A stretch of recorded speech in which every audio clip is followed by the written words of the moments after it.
মা বলেছিল মা হতে কতটা কষ্ট মা হলে তখন বুঝবি। আজ আমি তা সত্যি ফিল করতে পারছি।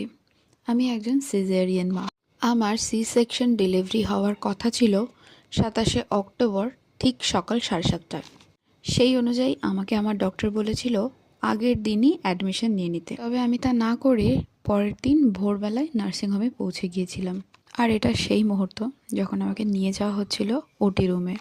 ওটি রুমে যাওয়ার আগে একটাই চিন্তা আমার মাথায় ঘুরছিল, সেটা হলো আমি একটা নতুন প্রাণের জন্ম দিচ্ছি। তার পাশাপাশি এটা একটা অনেক বড় অপারেশন। এমন হতেই পারে আমার এই প্রাণটা আর রইল না। এটা শুধু আমার একার চিন্তা ছিল না, আমার মায়েরও চিন্তা ছিল। কিন্তু অপারেশন রুমে যাওয়ার আগে আমি যেমন কেঁদেছি, আমার মাও কিন্তু কেঁদেছে। যাকে সব কিছুর ভয়কে জয় করে আমি একটা সুন্দর কন্যা সন্তানের জন্ম দিয়েছি। আর আমি এবং আমার পরিবারের লোক তাতে ভীষণ খুশি। আর খুশি হবে নাই বা কেন? দুঃখটা তো তারা বোঝে যারা অনেক চেষ্টা করেও মা হতে পারছে না।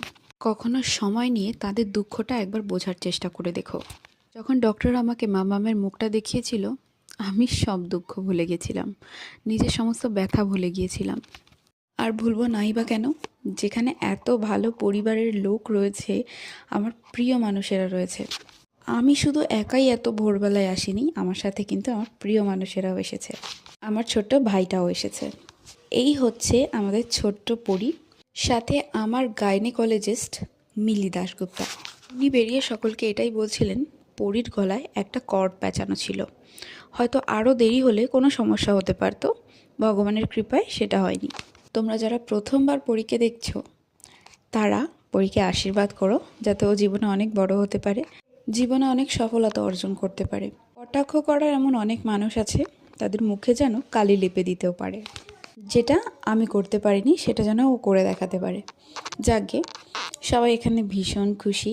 আমার বাবা তো 2 হাঁড়ি মিষ্টি থেকে শুরু করে স্টাফদের উপরি মিষ্টি খাওয়ার টাকাও দিয়ে এসেছে। এই হলো আমার সি সেকশন জার্নির ছোট্ট একটু অংশ। যদি তোমরা আরও জানতে চাও তাহলে অবশ্যই আমি তোমাদের সাথে শেয়ার করব। এই সি সেকশন জার্নির পেছনে অনেক মর্মান্তিক কাহিনীও রয়েছে, আমার একদিনে উঠে বসার কাহিনীও রয়েছে। যদি জানতে চাও কমেন্ট করো, সেটা আমি জানাবো অবশ্যই। সর্বশেষে এটাই বলবো, মেয়ে থেকে মা হওয়ার জার্নিটা আমার ভীষণ কষ্টের ছিল।